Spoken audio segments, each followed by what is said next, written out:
अस्सलाम वालेकुम दोस्तों। 7 अक्टूबर हफ्ते के रोज़ सुबह के 6:30 बजे हमास की जानिब से इजराइल पर अटैक किया जाता है।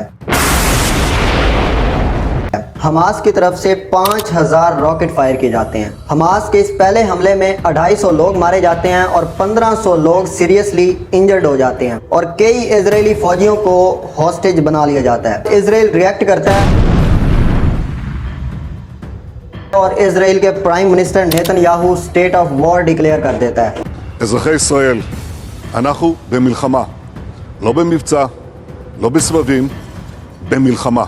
इसराइल की तरफ से गजा पर एयर स्ट्राइक्स की जाती हैं और हमास को ख़त्म करने के लिए ग्राउंड ऑपरेशन शुरू कर दिया जाता है। हज़ारों फ़लस्तीनी मारे जाते हैं। आज तक यानी कि 1.5 माह के अंदर अंदर इतने कम अरसे में 13,000 फ़लस्तीनी शहीद हो चुके हैं, 30,000 लोग इंजर्ड और 15 लाख लोग बेघर हो चुके हैं। इंडिया, अमेरिका और कई यूरोपियन कंट्रीज इस मामले पर इसराइल को सपोर्ट कर रहे हैं। फ़लस्तीनियों को इंतज़ार था कि मुस्लिम ममालिक हमारी सपोर्ट में खड़े होंगे, जिस तरह से अमेरिका इसराइल को सपोर्ट कर रहा है। कोई मुस्लिम ममालिक का सरबराह भी इनका हाल पूछने के लिए यहाँ ज़रूर आएगा, लेकिन अनफॉर्चुनेटली किसी का भी कोई रिएक्शन नहीं आता। सिर्फ मजम्मती बयानात देकर अपनी जिम्मेदारी को पूरा कर दिया जाता है, लेकिन अवाम की तरफ से हर मुस्लिम ममालिक में से शदीद रद्द अमल सामने आता है।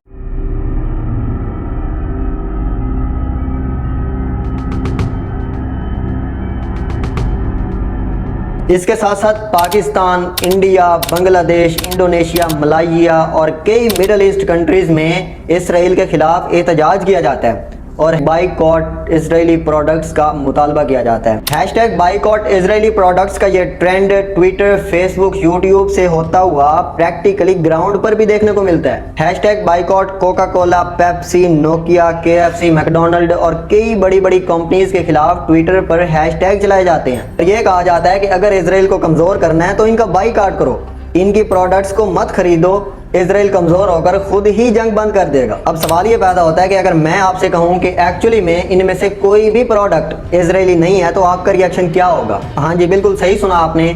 आज तक जो भी हैशटैग चल रहे हैं इनमें से कोई भी प्रोडक्ट इसराइली नहीं और ना ही इनके ऑनर इसराइली हैं। क्या हम वाकई इतने बेवकूफ़ हैं कि किसी भी पोस्ट को शेयर करने से पहले, किसी भी कैंपेन का हिस्सा बनने से पहले उसकी हकीकत को जांचने की ज़हमत ही नहीं करते? या फिर हमने अनकॉन्शियसली ये तस्लीम कर लिया है कि इसराइल का मुकाबला करने के लिए हम सिर्फ यही कुछ कर सकते हैं? इसराइल का मुकाबला बजाय इसके कि इल्म के मैदान में किया जाए, साइंस के मैदान में किया जाए, डॉक्टर्स पैदा किया जाए, इंजीनियर्स पैदा किया जाए, आर्टिफिशियल इंटेलिजेंस में मुकाबला किया जाए, लेकिन नहीं, हम इनका मुकाबला हम इनकी प्रोडक्ट्स का बाइकआउट करके कर रहे हैं। आइए दोस्तों, आज की इस वीडियो में बात करते हैं अपनी इस जिहालत, लाइल्मी, बेबसी और लापरवाही की।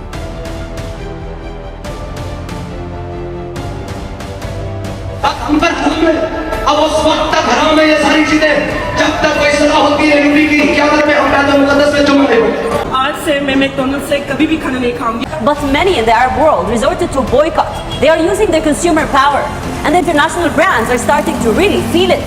I'm talking about McDonald's, Starbucks, and many others. People are calling out to stay away from these brands. Their campaign is trending on TikTok, YouTube, and Instagram.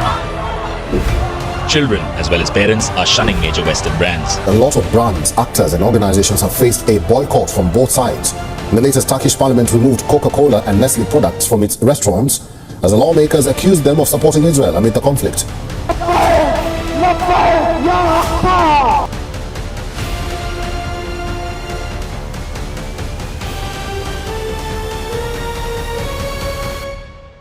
अगर दोस्तों हैशटैग बाइकॉट इजरायली कैंपेन की बात की जाए तो ये इस वक्त Pakistan, India, Turkey, Bangladesh, Indonesia, Malaysia और मिडल ईस्ट के कई कंट्रीज में जारी है। हाँ बिल्कुल, बाइकआउट करना एक अच्छी ऑप्शन है, लेकिन आप जिन प्रोडक्ट्स के बाइकआउट का मुतालबा कर रहे हैं वो इसराइली हैं ही नहीं। अगर आपको मेरी बात का यकीन नहीं आ रहा तो जिस फोन से आप इस पोस्ट को शेयर करते हैं उसी फोन से गूगल कीजिए। लेकिन कुछ लोग कहेंगे कि गूगल भी इसराइल के कंट्रोल में है, इसलिए इस पर कोई अच्छी इंफॉर्मेशन और ऑथेंटिक इंफॉर्मेशन नहीं आती। उन लोगों के बारे में हम कुछ नहीं कह सकते। कोका कोला एक यूएस बेस्ड बेवरेज कंपनी है और इसका हेडक्वार्टर अटलांटा जॉर्जिया में है। मैकडोनल्ड एक यूएस कंपनी है और इसका हेडक्वार्टर शिकागो में है। पेप्सिको एक अमेरिकन कंपनी है और इसका हेडक्वार्टर नॉर्थ कैरोलिना में है। नेस्ले एक स्विस कंपनी है। Nestle company Maggi, KitKat chocolate, Nido और नेस्कैफे जैसी कंपनीज को ओन करती है। लॉरियल एक फ्रेंच कंपनी है और इसका हेडक्वार्टर फ्रांस के अंदर है। KFC एक अमेरिकन कंपनी है और इसका हेडक्वार्टर डल्लास टेक्सास में है। ये सब कंपनियां या तो अमेरिकन हैं या तो इनका ओरिजिन यूरोप के किसी मुल्क में है। इनमें से कोई भी कंपनी इजरायली नहीं है। तो फिर इस कैंपेन में इन प्रोडक्ट्स को इजराइल के साथ क्यों अटैच किया जाता है? अगर फिर बाइकआउट करना भी है तो फिर इसका नाम चेंज करें। इसका फिर नाम होना चाहिए बाइकआउट यूएस या यूरोपियन प्रोडक्ट्स। और मैं ये नहीं कह रहा कि बाइकआउट करना गलत ऑप्शन है, मैं सिर्फ आपको रियलिटी बता रहा हूँ। हमारी बात को समझिए। किसी भी एक्शन का रिएक्शन देने से पहले उसको सोचिए कि आपके रिएक्शन की वजह से इस एक्टिविटी का अल्टीमेट उसका रिजल्ट क्या आएगा।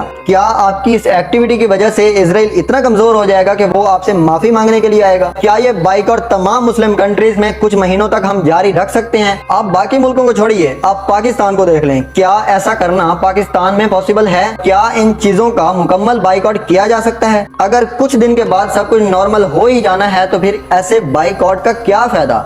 क्योंकि अल्टीमेट नाकामी ही हमारा मुकद्दर है। आप नाराज मत होइए, ये बाइकआउट कोई पहली मर्तबा नहीं हो रहा, बल्कि जब भी इसराइल इस तरह से अटैक करता है तो हमारा ईमान जोश मारता है। हम फिर बाइकआउट का मुतालबा करते हैं ये जाने बगैर कि ये प्रोडक्ट इसराइली है भी या नहीं। इसके लिए बड़े बड़े जलसे किए जाते हैं, मिलियन मार्चेस किए जाते हैं, लेकिन चंद दिनों के बाद सब कुछ वैसे का वैसा ही होता है। वही कोका कोला और वही मैकडोनल्ड के बर्गर होते हैं। हम इनका जंग में क्या मुकाबला करेंगे? हम इनकी प्रोडक्ट की क्वालिटी का आज तक मुकाबला नहीं कर पाए। यह कैंपेन 2001 और 2002 में इस हद तक चली गई कि एक भाई साहब ने फ्रांस में कोका कोला के अल्टरनेटिव के तौर पर मक्का कोला मुतारिफ करवा दिया। इन्हीं सालों में किबला कोला के नाम से भी एक ब्रांड मार्केट में आया, लेकिन ये दोनों किबला कोला और मक्का कोला फ्लॉप्स हुए। क्या प्रैक्टिकली ऐसा बाइकआउट करना पॉसिबल है भी या नहीं? इसको समझने के लिए आप इन दो मल्टीनेशनल कंपनीज का बिजनेस मॉडल समझें। एक यूनिलीवर पाकिस्तान और दूसरी Procter and Gamble Pakistan. Unilever एक ब्रिटिश मल्टीनेशनल कंपनी है और इसका हेडक्वार्टर लंदन में है। Lipton, Knorr, Dove, Sunsilk, Axe, Clear, Closeup, Sunlight, Rinso, Lux, Glow and Lovely, Comfort, Surf Excel, Pond's, Unilever इन तमाम प्रोडक्ट्स को ऑन करता है। प्रॉक्टर एंड गैम्बल एक अमेरिकन मल्टीनेशनल कंपनी है और इसकी प्रोडक्ट लिस्ट भी बहुत लंबी है। ओरल बी,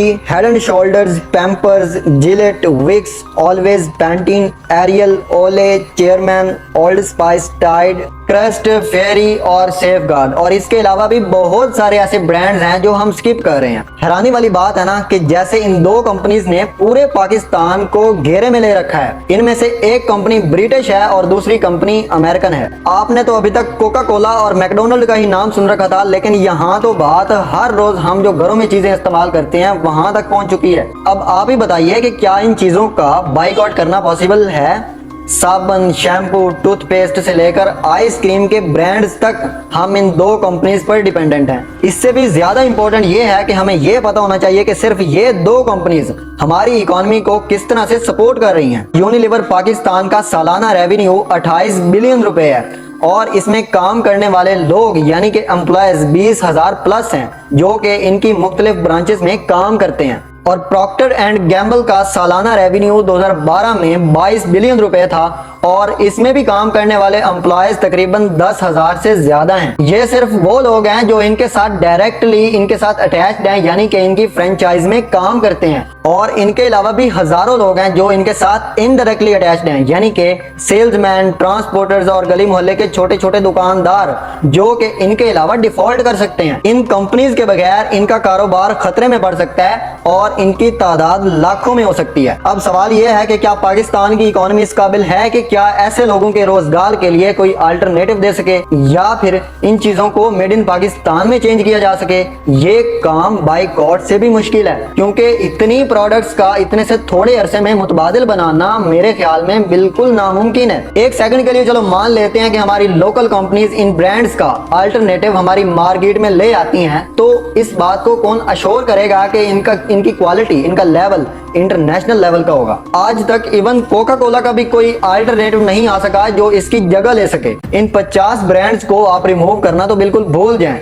इसराइल का फिर मुकाबला कैसे किया जाए, फलस्तीन का साथ कैसे दिया जाए, इसराइल को कैसे कमजोर किया जाए, अमेरिका को इसराइल की पीठ पीछे खड़ा होने से कैसे रोका जाए और दुनिया को किस तरह से बावर करवाया जाए कि फलस्तीन में रहने वाले भी इंसान हैं, इनके बच्चे भी बाकी बच्चों की तरह हैं। बेसिक ह्यूमन राइट्स सिर्फ और सिर्फ इसराइल, बर्तानिया, अमेरिका और यूरोप के किसी मुल्क में रहने वाले इंसानों के लिए ही नहीं बल्कि फलस्तीन में रहने वाले इंसानों के लिए भी हैं और फलस्तीनी भी आज़ादी से जीने का हक रखते हैं। कैसे रोका जाए इसराइल को, कैसे रोका जाए अमेरिका को, कैसे रोका जाए ब्रिटेन को और कैसे रोका जाए यूरोप को, इसका जवाब जानने के लिए हमें और आपको हौसला चाहिए, सच्चाई देखने का, सच्चाई को जानकर अपनी तैयारी करने का। और सच्चाई ये है कि इसराइल, अमेरिका, बरतानिया या कोई भी ऐसा मुल्क जो इतना स्टेबल है, उनके पीछे उनकी मेहनत, इल्म, साइंस, टेक्नोलॉजी और उनकी कमिटमेंट है। हमें इनका मुकाबला करने के लिए इल्म चाहिए। ये वो की है जो साइंस और टेक्नोलॉजी की दुनिया में हमें इन ममालिक से आगे खड़ा होने में मदद देगी। हर डिपार्टमेंट्स में हमारे एक्सपर्ट्स होने चाहिए, दुनिया की बेहतरीन यूनिवर्सिटीज हमारे पास होने चाहिए और दुनिया के बेहतरीन रिसर्च सेंटर्स हमारे पास होने चाहिए। जब ये सब कुछ हो जाएगा तो हमारी इकोनॉमी अल्टीमेटली मजबूत होगी और स्टेबल होगी। उसके बाद हमारी बनाई गई प्रोडक्ट दुनिया की मार्केट में एक्सेप्टेबल होगी। तब अमेरिका या इसराइल या कोई भी मुल्क ऐसा कदम उठाने से पहले हमारे रिएक्शन से डरेगा। तब हमें बाइकआउट इजरायली प्रोडक्ट्स के ट्रेंड्स चलाने की जरूरत नहीं पड़ेगी। ये सब कुछ दिनों या महीनों में नहीं होने वाला। इसके लिए आपको और हम सबको कई दहाइयों तक स्ट्रगल करना होगी। इस तैयारी की शुरुआत इल्म से होगी। आपने हजरत कायद आज़म मोहम्मद अली जिन्नाह का ये कॉल तो सुना ही होगा, इल्म तलवार से भी ज्यादा ताकतवर है, इसलिए इल्म को अपने मुल्क में बढ़ाएं, कोई आपको शिकस्त नहीं दे सकता। नेल्सन मंडेला ने कहा था, education is the most powerful weapon which you can use to change the world. अभी तक के लिए इतना ही दोस्तों, अपना ख्याल रखिए। अल्लाह हाफिज। पाकिस्तान जिंदाबाद।